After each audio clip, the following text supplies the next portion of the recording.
Salut à tous et bienvenue dans Game Next Door. Alors je crois que c'est bon, on peut dire que tout le monde a posté son petit article pour l'E3. Tout le monde a posté ses petites impressions, son petit bilan. Et c'est après ça qu'aujourd'hui, à froid, chez Game Next Door, on va parler de hype. Celle qui entoure l'E3, mais aussi celle qui plane plus généralement sur le jeu vidéo. La hype, voilà un mot duquel il est impossible que vous soyez passé à côté si vous suivez un tant soit peu l'actualité du jeu vidéo. Car s'il ne se limite clairement pas au jargon vidéoludique, il est servi à toutes les sauces quand il s'agit de parler d'un jeu à venir. Hype, extravagant or intensive publicity or promotion, ou alors to hype, parce que c'est aussi un verbe, promote or publicize a product or an idea intensively, often exaggerating its benefits. Une définition honnête. Plus simplement, la hype est l'aura, le buzz qui entoure la sortie d'un jeu. Et à une époque où la société est saturée par d'innombrables messages publicitaires, il s'agit de faire parler de soi, de créer l'événement et donc cette fameuse hype. Mais pour construire cette hype autour d'un jeu, il y a tout un travail à faire en amont. Dans le premier épisode de Game Next Door, nous parlions des trailers, et ils sont souvent la première tentative pour instaurer une hype autour d'un titre. Les premières images du jeu s'accompagnant souvent de toutes sortes de promesses, plus ou moins farfelues. Car le joueur est rêveur mais souvent naïf. On ne manquera pas de mentionner ce cher Peter Molineux et ses promesses légendaires. Souvenez-vous, avant la sortie de Fable, le créateur annonçait que son jeu serait tellement ambitieux qu'en marchant sur un gland, on pourrait empêcher un arbre de pousser. Et ça c'était il y a 10 ans. Tu me sortiras encore ça aujourd'hui que j'aurais du mal à te croire. On peut penser également à la Wiimote qui nous a été vendue non seulement comme une raquette, mais aussi comme le manche d'Excalibur dans Twilight Princess, répondant au joueur comme s'il combattait lui-même les hordes du mal. Alors qu'en fait, tu secoues quoi. Toujours est-il que ces deux produits se sont bien, voire très bien vendus, et que ces vaines promesses n'y ont certainement pas été étrangères. Et contre toute attente, au fur et à mesure des années, ces promesses pleines de bullshit se sont révélées être une stratégie commerciale tout à fait viable. Bien plus même que de faire un bon jeu. Comment ne pas parler d'Okami, qui est complètement passé à côté de sa sortie, et s'est cruellement croûté en bas des ventes après quelques semaines dans les rayons.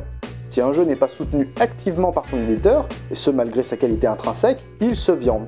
Ce qui est plutôt étonnant quand on sait que tous les gamers disent à peu près « Oh moi le marketing ça me fait rien du tout, j'y suis complètement hermétique ». Ils peuvent y aller avec leur trailer. Waouh, Final Fantasy VII. On ne se mouillera pas trop en disant que cette E3 2015 fut clairement celui de la hype. Pour les profanes qui ne connaîtraient pas ce salon, l'E3 est l'événement le plus important de l'année jeux vidéo. C'est un rendez-vous immanquable pour bon nombre de joueurs, curieux d'enfin savoir à quoi ils joueront à Noël. Ou après, parce que cette année il n'y aura pas grand chose. L'E3 est le catalyseur de la hype. Les enjeux sont énormes pour tous les éditeurs et constructeurs, il faut frapper fort et frapper là où ça fait du bien. Tout y est fait pour brosser le joueur dans le sens du poil et littéralement lui vendre du rêve. Et il y en a eu du rêve, certains ont même qualifié cette E3 d'historique. Chez nous à Game Next Door, on est un poil plus modéré. Et si Sony a supposément gagné cette E3, c'est que la firme japonaise a su jouer sur la corde sensible. Le petit cœur des joueurs n'aura pas su garder longtemps sa fermeté devant les annonces successives de The Last Guardian, le remake de Final Fantasy VII et le fameux Shenmue 3. Un jeu annoncé en 2009, un remake et un jeu kickstarté. La classe. Bien sûr, il y a eu d'autres annonces marquantes comme Mass Effect Andromeda ou Dishonored 2, mais c'est bien lors de la conférence Sony qu'un torrent de hype a retourné l'internet mondial. Sur Twitter, le 3 est passé devant les One Direction. C'était la folie. Force est de constater que si cette hype a pu prendre tant d'ampleur, c'est grâce aux réseaux sociaux. Aussi loin que je puisse m'en souvenir, j'ai toujours été hypé par le 3 et ses annonces. Mais quand j'ai commencé les jeux vidéo, toutes ces nouveautés se découvraient via des magazines papier, puis plus tard avec le début des sites dédiés. Les seules images de jeux que tu pouvais avoir, c'était 4 pauvres screenshots. Tu collais ton nez sur le magazine pour mieux voir. Le seul moment où tu voyais les images s'animer, c'était quand tu mettais le jeu dans ta console. Les jeux s'illustraient à travers le regard et surtout l'expérience des journalistes. Ce n'était qu'avec de simples mots qu'ils pouvaient essayer de nous retranscrire ce qu'était le jeu. Et c'était d'ailleurs toujours trop peu. Combien d'entre nous achetaient et s'échangeaient les consoles Plus et autres Joypad pour soutirer quelques brides d'infos sur le jeu qui les faisait rêver? Alors qu'aujourd'hui, la tendance est clairement à la surenchère. Les 15 minutes de gameplay d'Uncharted 4, c'est 15 minutes volées aux spectateurs, joueurs. Les réseaux sociaux et les plateformes de vidéos ont permis aux éditeurs de se passer du relais des journalistes. Aujourd'hui, ils peuvent atteindre directement les joueurs, en témoigne le nombre grandissant des gens qui suivent les conférences en live. Nous, on a suivi le 3 sur notre canapé. Il n'y a plus de filtre critique. Et sachant que les joueurs ont toujours été habitués à se contenter d'images ou de séquences de gameplay, eh bien, les éditeurs ont aujourd'hui toute la place pour vous servir un maximum de vent qui sera relayé sur les réseaux sociaux. Pourquoi s'embêter à faire une démo quand il suffit d'une cinématique pour faire rêver le monde entier? Et encore, parfois les éditeurs n'ont même pas besoin d'annoncer du bullshit. Les joueurs le font pour eux. Naughty Dog a quand même dû expliquer après le 3 que non, Uncharted 4 ne serait pas un open world. Oui, des gens ont vu la démo et se sont dit que ce serait un monde ouvert. Ah non, mais s'il y a plusieurs chemins, c'est un monde ouvert, hein. Moi je suis un gamer, je m'y connais, hein. Prochain Gears of War, meilleur jeu de plateforme. Et on peut compter sur certains sites pour relayer ces infos parfois erronées, mais toujours putassières pour faire du clic. Et voilà comment on crée de la hype sur du vent. Ça fait tourner le business, entre précommande et early access, et les fameux financements participatifs. Après avoir vu 5 artworks pire que moyen, les joueurs donnent 2 millions de dollars pour Shenmue 3 en 9 heures. Est-ce qu'ils savaient que le jeu ne serait un open world qu'en atteignant les 10 millions? Rien n'est moins sûr. Être hypé c'est bien, mais il faut pas oublier de réfléchir. Parce qu'il faut quand même bien dire les choses. Les gens se sont hypés pour FF7 sans avoir aucune idée de ce que sera le jeu. C'est même pas waouh, il a l'air trop bien, c'est waouh, il existe. Aucune idée de ce que sera le level design ou le système de combat. Oui, ça a vieilli, et peut-être qu'en ce sens c'est une bonne idée de faire un remake, mais quelque chose me dit que ce jeu tient de l'ordre du fantasme, et que jamais Square Enix n'arrivera à satisfaire celui-ci. On commence déjà à entendre des news qui ne ravissent pas tous les hypés. Mais je vous vois déjà vous tortiller derrière votre écran. Vous vous dites certainement que nous sommes cyniques et aigris, que nous nous pavanons dans le scepticisme le plus primaire et la mauvaise foi la plus mal placée, qu'au final on s'en fout du jeu vidéo et qu'on veut juste râler gratuitement. Et vous aurez en partie raison, mais ce scepticisme chronique nous paraît plutôt approprié par les temps qui courent. Prenons Horizon, un jeu qui aura ébloui tout le monde à l'E3 et que certains qualifient déjà de prochaine grande exclue Sony. Faut-il rappeler que le jeu a été présenté sur une toute petite parcelle et qu'il est développé par Guerrilla Games?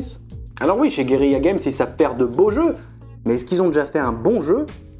Et puis il y a de quoi s'inquiéter, les mecs ont jamais été foutus de faire un bon rythme dans un jeu à couloir, j'ose pas imaginer ce que ça va donner dans un open world. Ceci étant dit, on a quand même envie d'être surpris, d'y croire. Nous avons même malgré nous été hypés. Chez Game Next Door, on aime beaucoup Dishonored et le trailer de sa suite nous a beaucoup enthousiasmés. Et pourtant, ce n'était qu'une cinématique. Mais contrairement à FF7, on sait à quoi s'attendre. Des mécaniques de gameplay se sont dévoilées et correspondent tout à fait à ce qu'on envisageait pour une suite de la licence lyonnaise. 69, hello, c'est chez nous! Et puis malgré tout, cette hype, cette part de rêve est indissociable de ce qui fait notre passion pour les jeux vidéo. Si nous étions totalement hermétiques aux annonces et complètement impassibles à la sortie des jeux, nous n'aurions, à mon sens, plus grand chose à trouver dans le médium. Mais il faut savoir aiguiser son regard critique et ça se fait en jouant. Et pour ma part, j'ai jamais joué à autant de bons jeux qu'en cette année 2015. J'ai profité de cette année un peu plus pauvre en sortie pour attaquer des jeux que je n'avais jamais eu l'occasion de faire. Okami, Shadow of the Colossus, Bayonetta, des jeux excellents qui ne m'avaient pas attiré à l'époque de leur sortie, peut-être par manque de hype. Et comme certains d'entre vous, j'imagine, on a notre petite liste Excel de jeux qu'on veut faire, ce qui va sûrement nous occuper pendant un bon bout de temps. Le jeu vidéo a son patrimoine, ses références, ses classiques même, mais il a aussi ses perles qu'assez peu d'entre nous ont finalement touchées, et c'est peut-être vers ces titres qu'il faut se tourner, plutôt que de toujours être avide de ce qui va arriver dans l'avenir. Et le propos, c'est pas de dire qu'il faut plus s'intéresser aux jeux qui sortent, mais il y a tellement de jeux que nous n'avons pas fait, tellement d'expériences, de genres que nous n'avons même pas effleurés. Qui peut dire aujourd'hui qu'il n'a plus rien à jouer, plus rien à explorer? Et honnêtement, je pense pas qu'il y ait une meilleure époque que la nôtre pour jouer aux jeux vidéo. Tout est terriblement accessible, les AAA, les indés plus ou moins gros, des jeux flash, des jeux de game jam et toute la masse de jeux sortis depuis maintenant 40 ans disponibles via l'émulation. Gardons un œil sur ce qui va se faire, mais gardons aussi un œil sur ce qui a été fait. C'est que comme ça qu'on y verra plus clair. La hype existera toujours, l'important est d'en tirer les leçons. Même Yves Guillemot, PDG d'Ubisoft, a fait son mea culpa à propos de la débandade qu'a été Watch Dogs, jeu probablement le plus hypé de l'E3 2013. Mais qui dit trop de hype, dit déception. Ce n'est pas pour rien si des mots comme downgrade ponctuent les récapitulatifs de l'E3. La recette de la poudre aux yeux devient connue. Mais de là à dire que le bullshit va disparaître, il y a encore du chemin à faire. À nous donc de rester lucides, mais tout en gardant notre curiosité qui devrait être le moteur de tout amateur de jeux vidéo. Et c'est sur ces belles paroles que se termine ce 6e épisode de Game Next Door. Merci de nous avoir donné un petit peu de votre temps. Je vous invite à liker et à vous abonner si ça vous a plu. N'hésitez pas aussi à aller faire un tour sur nos autres vidéos, à commenter, nous faire des retours. Mais surtout, je vous invite à partager la vidéo. Un petit coup de main, ça nous ferait plaisir. En attendant, je vous dis à bientôt et cœur sur vos manettes.